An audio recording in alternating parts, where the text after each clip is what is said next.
Zubeldia manda a campo escalação que divide opiniões da torcida do São Paulo. Vai dar o que falar isso aí. Vamos comentar aí sobre isso. Vamos falar também sobre o jogador sendo julgado e pode pegar gancho no São Paulo. Vamos falar sobre isso e várias outras notícias do São Paulo. E o negócio é o seguinte, tá definido aí o dia do sorteio da Copa do Brasil. A CBF soltou uma data ontem, aí depois voltou atrás, mudou de novo. É uma bagunça a CBF aí, né? Olha aí. CBF altera data do sorteio da Copa do Brasil. Minutos após anunciar que o sorteio das oitavas de final seria na sexta-feira, dia 30, a CBF voltou atrás e confirmou uma nova data. No dia 2 de junho, às 3h30 da tarde, na sede da entidade no Rio de Janeiro. Tá? Então soltou aí que ia ser no dia 30 agora, mas a CBF foi lá, mudou, agora vai ser no dia 2 de junho, 3h30 da tarde. Vamos conhecer quem vai ser o adversário do São Paulo nas oitavas de finais da Copa do Brasil. Já comentamos aqui sobre os times, né, que não tem qualquer um pode enfrentar, qualquer um pode pegar o Flamengo, o Palmeiras, pode pegar o Retrô, né? Então não tem o alarme tocando no meio do vídeo, aí é complicado, né? Não tem hipótese, né? Cada um pode enfrentar qualquer um aí, entendeu? O curioso disso aí é o quê? O sorteio da Copa do Brasil vai ser realizado no mesmo dia do sorteio da Libertadores, tá? O sorteio da Libertadores vai ser aí no dia 2 de junho, às meio-dia. E o da Copa do Brasil vai ser no mesmo dia de 2 de junho, só que às 3h30 da tarde. Então, no mesmo dia, numa lapada só, vamos conhecer aí os nossos dois próximos adversários aí nas Copas, tá? Nas duas Copas aí. Belezinha, meu parceiro? O negócio é o seguinte, ó, o Zubeldia não vai estar à beira do gramado hoje contra o Mirassol, tá suspenso, de novo, zero novidade. E quem vai comandar o time do São Paulo hoje ou melhor, que vai estar pelo menos na beira do gramado ali, vai ser o Maxi Cubeiras. O Maxi Cubeiras tem 7 jogos aí, tá? Que ele ficou à beira do gramado para substituir o Zubeldia. Ele tem 7 jogos, 1 vitória, 4 empates e 2 derrotas, tá? Então, irmão, ele tem números aí horríveis. Ele tem mais derrotas e mais empates do que vitória. Entendeu? Então, números muito ruins aí do Maxi Cubeiras, tá? Quando o Zubeldia não está na beira do gramado. Óbvio, né, rapaz? É que é o seguinte. Quando a gente fala que o técnico faz falta, ele faz falta, né? Não sei se o Zubeldia estivesse na beira do gramado, se o time ia ganhar o jogo, né? Os jogos que jogou aí. Mas, de qualquer forma, o técnico faz falta, velho. Entendeu? O cara ali, irmão, que escala o time, o cara que treina a semana inteira, é o Zubeldia, entendeu? Evidentemente que o Maxi Cubeiras conhece o Zubeldia, trabalha com ele todo santo dia aí, mas, cara, ele é o auxiliar técnico, entendeu? Quem manda ali em tudo é o Zubeldia, entendeu? Então ele faz muita falta aí, que a gente pode criticar ele por várias coisas, mas que ele faz falta, ele faz. Isso aí não dá pra questionar não, isso aí é bem indiscutível, tá bom? Enfim, vamos entrar no pré-jogo e falar da partida, tá? São Paulo e Mirassol se enfrentam neste sábado pela 10ª rodada do Campeonato Brasileiro. E jogo que é daqui a pouquinho já às 6h30, às 6h30 da tarde, noite, aí, tá? No horário de Brasília, no estádio do Morumbi. Jogo importante, tem que ganhar, tá? Inclusive, né, o São Paulo tá com 12 pontos no campeonato, o Mirassol tem 11, tá logo atrás do São Paulo. Então é um jogo importante aí pro São Paulo vencer. Já perdemos muitos pontos em casa, tem que vencer o time do Mirassol aí. Não acho que vai ser um jogo simples, né? O Mirassol é um time chato aí, mas tem que vencer, cara. Hoje é mais um jogo que não dá para negociar pontos, entendeu? O São Paulo já vacilou muito em casa, começou muito mal o campeonato, né, cara? Até agora ganhou só 2 jogos, então tem que vencer esse jogo aí de qualquer forma, tá bom? Transmissão do jogo, Premiere, Pay-Per-View aí, como a gente já está acostumado a acompanhar os jogos aí do Campeonato Brasileiro. Desfalques, tem aquela rapaziada que a gente já conhece. Zubeldia, suspenso, tá? Juan tá fora, Lucas tá fora, Luiz Gustavo, Caleri, Ferreirinha, Igor Vinícius e Marcos Antônio. Esses aí estão todos fora, confirmado do jogo.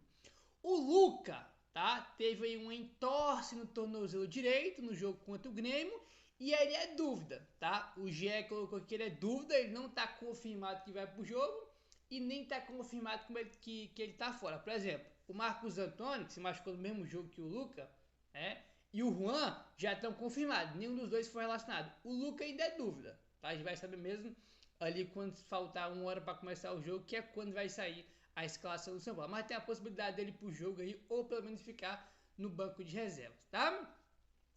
O São Paulo tem alguns pendurados aí, tá? Rafael, Alisson, Bobadilha, Rodriguinho, André Silva e Ferreirinho. O Ferreirinho pode tirar porque ele não vai jogar, tá? Então, esses 5 aí estão pendurados. Significa que qualquer um desses que tomar cartão hoje fica de fora do jogo contra o Bahia, tá? Então, desses aí, 3 são titulares absolutos, tá? O Rafael, o Alisson e o André Silva. Então, nenhum desses pode tomar cartão hoje, porque senão desfalca o São Paulo no confronto contra o Bahia, né? Que é o próximo jogo do Brasileiro, depois do jogo de hoje contra a equipe do Mirassol, tá? Agora, vamos falar do time que deve entrar em campo aí, entendeu? Só que tem muitos desfalques, como a gente já comentou. Segundo o Globoesporte.com, o São Paulo deve entrar em campo com Rafael no gol, Ferrarese na lateral direita, Arboleda e Alan Franco como dupla de zaga e Enzo Dias fechando ali o nosso quarteto, nossa linha de 4 defensiva. Alisson e Oscar como dupla de volantes, Luciano como meia, Cédric Soares na direita, Lucas Ferreira na esquerda e André Silva centralizado, tá? Não gostei nem um pouco desse time aqui. Não gostei de nada desse time aqui. Óbvio que é só um provável São Paulo, né? A gente vai saber a escalação oficial que o Zubedi vai mandar a campo 1 hora antes do jogo. Mas esse provável São Paulo que o Globoesporte.com traz não me agrada nem um pouco, tá? Começa aqui, ó. Oscar de volante. Joga bem porque ele é muito bom acima da média, mas não gosto dele como volante. Entendeu? Luciano como meia e Cédric Soares de ponta, eu não gostei nem um pouco dessa escalação. Esses 3 jogadores aqui, ou melhor, essas 3 posições que esses jogadores estão, me incomodaram muito. Luciano, Oscar e Cédric Soares. Não gostei nem um pouco. A gente, é verdade, não tem tantas opções assim, entendeu? Mas, cara, que assim, com todo respeito, eu acho que a gente jogar em casa contra o Mirassol, com o Luciano de meia, o Oscar recuado e o Cédric de ponta, eu acho que a gente fica aí, como é que eu posso falar? A gente perde muito ofensivamente, porque o Cédric Soares é um lateral que ele não é nem um lateral ofensivo, para começar por aí, né? Ele não é um lateral ofensivo, já começa por aí. Ele é um lateral que tem 30 e poucos anos e ele é um lateral defensivo. Ele não tem tanta qualidade para chegar na linha de fundo, para pisar na área. Ele não tem nem essa característica e nem idade, não tem nada, né, de ofensivo o Cédric Soares. Ele é um bom lateral defensivamente, ele marca bem, entendeu? Então já tem esse ponto aí. O Oscar, cara, ele longe da área eu não gosto nem um pouco, tá? Eu gosto dele, né, como meia mesmo, com um meia pela esquerda, ali como ele costuma jogar, pisando na área, participando do jogo ofensivo ali do São Paulo. Ele mais recuado como volante, eu não gosto. E o Luciano como um camisa 10 com medo, todo mundo já sabe já há muito tempo que de longe é a posição aí que o Luciano menos entrega, né? A gente sabe que o Luciano tem que ficar dentro da área, tá? Quando o Sport tiver acabar, o Luciano tem que estar dentro da área para ele ter a oportunidade de finalizar, entendeu? Então, não gostei da escalação. Repetindo, a gente não tem tantas opções, é verdade, mas, por exemplo, a gente tem aqui, por exemplo, no banco do São Paulo, se a gente for olhar aqui, por exemplo, tem o Matheus Alves, ele poderia, por exemplo, mudar o esquema, né? Pode colocar ali o Luciano e o André Silva como uma dupla de ataque, né? O André Silva centroavante, o Luciano, né, como segundo atacante flutuando, e colocar o Matheus Alves, por exemplo. Aí seria no lugar do Cédric Soares, seria mais interessante, né? Você ganharia um meia, que é o Matheus Alves, né, que é mais ofensivo, e tiraria o Cédric Soares. Acharia bem mais interessante isso, por exemplo, do que botar o Cédric na ponta, entendeu? Tem poucas opções, tô falando aqui que é verdade, né, porque a gente tem muitos problemas aí de lesão, mas mesmo assim eu acho que daria para fazer alguma coisa melhor aí do que colocar o Cédric aí de ponta, né? Enfim, outro ponto também que eu acho até curioso falar, eu falei para vocês que o Cédric Soares não é um lateral ofensivo, por exemplo, tem o Wendel é um lateral ofensivo e tem bem mais qualidade que o Cédric Soares. Ele poderia, por exemplo, colocar o Lucas Ferreira pro lado direito e o Wendel no lado esquerdo. também me agrada mais, porque, repetindo, o Wendel, ele tem muita qualidade técnica e ele é um lateral ofensivo, entendeu? Ele tem qualidade para pisar na área, para cruzar, mais do que o Cedric. Apesar que o Wendel não chegou no São Paulo ainda no nível que a gente esperava, mas não significa que ele não tem que jogar por causa disso, né? Eu acho que também seria uma opção aí melhor do que esse time que o Zibanejad botou em campo, né? Vamos ver se vai confirmar. Eu não gostei, muita gente está reclamando, mas segundo o GE, deve ser esse time aí que vai entrar em campo, tá bom? Quem apita o jogo aí é o Alex Gomes Stefano, que é carioca do Rio de Janeiro, e quem vai estar no VAR vai ser aí o Diego Pombo Lopes, que é baiano, tá? Vai ser aí a escala de arbitragem para o jogo de hoje. Torcer que não tenha polêmica de arbitragem, seja justo aí, com o melhor em campo, vence, né, que o jogo seja decidido aí na bola, e que o São Paulo consiga essa vitória aí, porque é fundamental aí para o São Paulo subir aí na tabela do Campeonato Brasileiro, tá bom? Vamos mudar de assunto e agora o negócio é o seguinte, ó, vamos falar sobre o Alisson, que o Alisson foi julgado aí pela Conmebol, rapaz. Olha só isso aqui, informação do GE.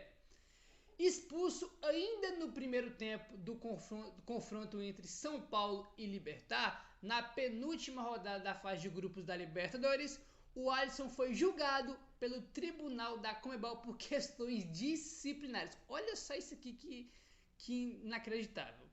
O volante, porém, não recebeu nenhum gancho adicional e vai cumprir apenas a suspensão automática contra o Tajeres nesta terça-feira, tá? Então, ele teve aí um julgamento, tá? Aí que ele poderia pegar mais alguns jogos de gancho aí pela expulsão dele contra o Libertad. Teve o julgamento e ainda bem que ele não pegou nenhum tipo de gancho. É brincadeira, cara, chegar a ter aí um julgamento por causa daquele já é bizarro, né? Ele não pegou gancho nem nada, vai só cumprir o jogo, a suspensão automática na terça-feira, tudo certo.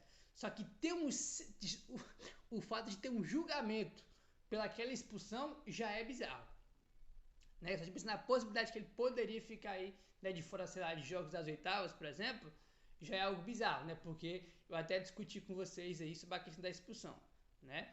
Ele pega a bola e depois pega o jogador do Libertad e é expulso. No mesmo jogo, teve lá o lance do jogador do Libertad no Enzo Dias, que ele vai direto no tornozelo do Enzo Dias e não foi expulso, né? É aquele negócio, né, rapaz? É aquele negócio aí, a famosa...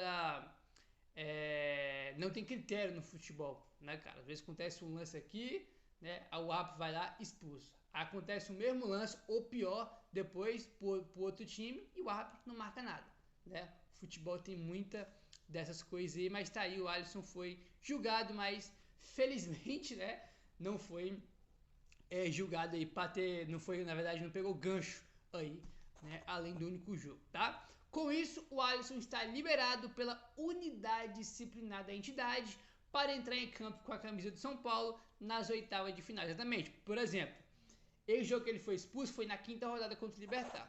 Aí ele foi expulso, cumpre a suspensão automática na terça-feira contra o Tajeres, que é a última rodada da fase de grupos da Libertadores.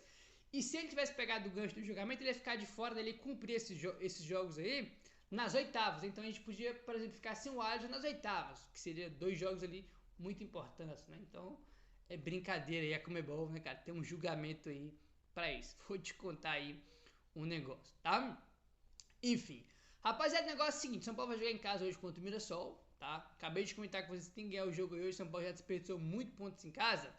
E o São Paulo esse ano, acho que não só nesse ano, né? Mas se a gente for pegar o recorte dessa temporada, o São Paulo vem deixando aí muito a desejar em casa, tá? O São Paulo na temporada aí tem 15 jogos como mandante. São 13 no Morumbi e 2 no Mané Garrincha, que são aqueles jogos que foi lá em Brasília, né, contra Velo Clube e contra Inter de Limeira, tá? Então são 15 jogos como mandante. O São Paulo tem 7 vitórias e 7 empates e 1 derrota. Então o São Paulo, por exemplo, tem o mesmo número de vitórias e empate, o que não é bom, tá? O que não é bom aí o São Paulo, esse ano, 2025, não está sendo aí um mandante tão forte como já foi em anos anteriores, entendeu? O mesmo número de vitórias é o mesmo número de empate, entendeu? Então o São Paulo empatou jogos bobos em casa, daquele jogo contra o Aliança Lima na Libertadores, contra o Sport. Nossa, Aquele jogo do Sport é surreal de inacreditável, perdeu pra Ponte em casa, né, cara? Então teve jogos aí do São Paulo em casa terríveis, além de não conseguir vencer, de ter resultados ruins, teve jogos assustadores também. Então São Paulo esse ano tá deixando a desejar quando joga em casa, quando joga com o mandante. Isso aí tem que melhorar bastante, tá? Comentamos já sobre o Maxi Cubeiras, vai estar na beira do gramado aí hoje, né? E olha só que doido, isso aqui é inacreditável. O São Paulo não vai contar com o Zubeldia por 2 jogos consecutivos, né? Que a gente já comentou sobre isso. Ele vai cumprir hoje o 3º cartão amarelo que ele tomou contra o Grêmio, ele tomou o 3º, aí fica de fora do jogo contra o Mirassol, 3º amarelo. No jogo contra o Bahia, ele vai ficar de fora porque ele foi expulso contra o Galo, mas ele pegou 2 jogos de suspensão. Um ele cumpriu contra o Cruzeiro e o segundo jogo de suspensão vai ser contra o Bahia, tá? Então os próximos 2 jogos de Brasileiro, Mirassol e Bahia, ele tá fora. Olha isso aqui que maluco. Em 2025, o Zubeldia tem aí 14 cartões amarelos e um vermelho, tá? Ele tem 14 amarelos e um vermelho, 15 cartões na temporada. Para você ter uma noção do número, o Zubeldia tem mais cartões do que vitórias na temporada. Tá? O São Paulo tem 13 vitórias no ano, tá? O São Paulo ganha 13 jogos no ano e o Zubeldia tem 15 cartões. Tá? Ele tomou mais cartão do que ganhou de jogos pelo São Paulo na temporada. É brincadeira, né? As duas coisas é brincadeira, né? Ganhamos poucos jogos e ele toma muito cartão, né? Completamente desproporcional a esses cartões do Zubeldia, que vai fazer ele ficar de fora do jogo de hoje e também vai ficar de fora do jogo contra o Bahia, né? Também pelo Campeonato Brasileiro. O cara tem mais cartão no ano do que vitórias, cara. É um negócio de maluco, né? Meu parceiro, se inscreve no canal, deixa o like, falou, tamo junto e saudações tricolores.